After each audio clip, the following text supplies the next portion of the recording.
నమస్కారం ఘంటారావానికి స్వాగతం. ముందుగా ప్రధాన అంశాలు.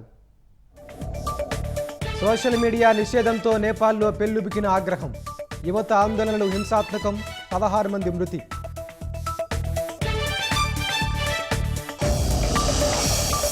పదకొండు మంది ఐఏఎస్లను బదిలీ చేసిన ప్రభుత్వం.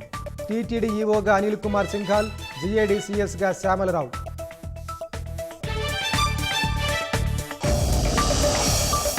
యూరియా సరఫరా, ఉల్లి కొనుగోళ్లపై సీఎం సమీక్ష.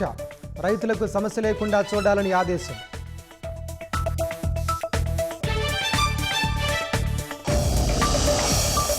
మహిళలు, పిల్లల ఆరోగ్య సంరక్షణ సేవల బలోపేతానికి కసరత్తు.